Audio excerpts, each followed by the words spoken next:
સૌ આગેવાનો, ભીલડી તાલુકાથી પધારેલ સૌ આગેવાનો, લાખણી તાલુકાથી પધારેલ આગેવાનો, આજુબાજુથી પધારેલ સર્વ વડીલો આગેવાનોનો હું ગિરિરાજસિંહ વાઘેલા આપ સૌને હૃદયથી કોટી કોટી વંદન કરીને આવકારું છું। જેમ આપ સૌ જાણો છો એમ અનેક વર્ષોથી આપણી માંગણી અને વિનંતી હતી સરકાર પાસે કે આપણો દિયોદર ઓગળ જિલ્લા તરીકે જાહેર થાય અને આ લોકોની, આ વિસ્તારના લોકોની સુખાકારીમાં ઉમેરો થાય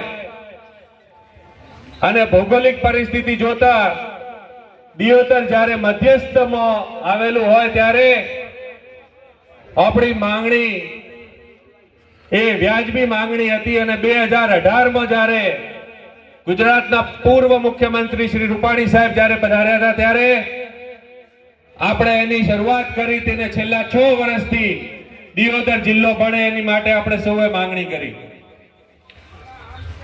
જેમ આપ સૌ જાણો છો એમ જિલ્લાને જે સુવિધાઓ જોઈએ એ સુવિધાઓ ઉપલબ્ધ દિયોદરને આજે પૂરેપૂરી છે। દિયોદરમાં રેફરલ હોસ્પિટલ જોઈતું હોય તો છે, દિયોદરમાં 220 કેવી સબસ્ટેશન છે, દિયોદરમાં અતિ આધુનિક બસ ડેપો છે, દિયોદરમાં તમામ સરકારી કચેરીઓ, મામલતદાર ઓફિસ હોય, પ્રાંત ઓફિસ હોય, તાલુકા પંચાયત હોય। હજી બીજી જગ્યાએ જીઆઈડીસી ની માંગણીઓને નકશાઓ બની રહ્યા છે ત્યારે 25 વર્ષ પહેલા દિયોદરને જીઆઈડીસી બી મળેલી છે। ત્યારે આપણે સૌ એક જ અવાજ અને એક જ માંગણી હતી કે દિયોદર મધ્યસ્થ આવેલું છે તો આપણે દિયોદરને જિલ્લો જાહેર કરવો જોઈએ। નર્મદાની મુખ્ય કેનાલ દિયોદરની બાજુથી નીકળે છે। દિયોદરમાં સુખ, શાંતિ અને સમૃદ્ધિ વાળું વાતાવરણ છે। બહારના કોઈ બી સરકારી કર્મચારીઓ આજુબાજુ નોકરી કરતા હોય એ બી દિયોદરમાં આવીને રહેવા માટે વિચાર કરતા હોય છે કે ના ભલે નોકરી આજુબાજુ ક્યાંય બી કરીએ પણ રહેવા માટે દિયોદર વ્યાજબી છે। ત્યારે થરાદ જિલ્લો જાહેર થયો છે એનાથી આપણને કોઈ વાંધો નથી, એમને અને એમના આગેવાનોને અભિનંદન આલીએ, પણ દિયોદર કયા માપદંડમાં નથી આવતું એનો સરકારે ખુલાસો કરવો જોઈએ। દિયોદર મધ્યસ્થમાં આવેલું છે, રેલવેની કનેક્ટિવિટી દિયોદરમાં છે। દિયોદરના લોકોને દિલ્હી જવું હોય તો અહીંથી ડાયરેક્ટ ટ્રેનમાં બેસી જઈ શકે છે, જે નવો જિલ્લો જાહેર થયો ત્યાં ટ્રેનની સુવિધા નથી। હું આજે આ મંચ ઉપર જે આગેવાનો, જે આયોજકો, જે સમિતિ નક્કી કરે, જે ગામના આગેવાનો, જે તાલુકાના આગેવાનો ને આજુબાજુના આગેવાનો આપણે સૌ ભેગા થઈને સરકાર પાસે માંગણી કરીએ કે દિયોદર જિલ્લો કેમ ના થવો જોઈએ, એના 5 ખાલી અમને મુદ્દાઓ આલો જેનાથી અમને ખબર પડે કે દિયોદરની ભૌગોલિક પરિસ્થિતિ કેમ નથી। આજે હું અભિનંદન આપું છું, આભાર માનું છું કોંકરેજ તાલુકાનો કે કોંકરેજ તાલુકાની બી એવી ભાવના છે કે કોંકરેજ તાલુકો આજે થરાદમાં નહીં પણ દિયોદરમાં આવવા માંગે છે। હું આભાર માનું છું ધોનેરાના ધારાસભ્ય માવજીભાઈ દેસાઈનો કે માવજીભાઈએ ગઈકાલે એવું કીધું કે વર્ષોથી આ માંગણી હતી ને દિયોદર ઓગળ જિલ્લો થવો જોઈતો હતો અને દિયોદર ઓગળ જિલ્લો થાવ તો ભીલડીને બી તાલુકો મળોત, ભીલડી થાવ, કોંકરેજ થાવ, દિયોદર થાવ, લાખણી થાવ, વાવ થાવ, થરાદ થાવ, આ તમામ વિસ્તારનો વચ્ચેનું સેન્ટર એટલે દિયોદર થતું, પણ આપણી અવગણના કરવામાં આવી છે।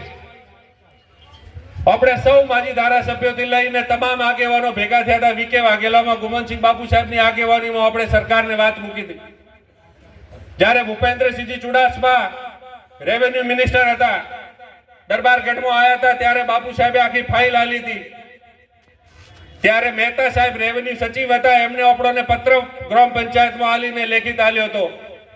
કલેક્ટર સાહેબે આપણને લેખિત જવાબ આલ્યો હતો।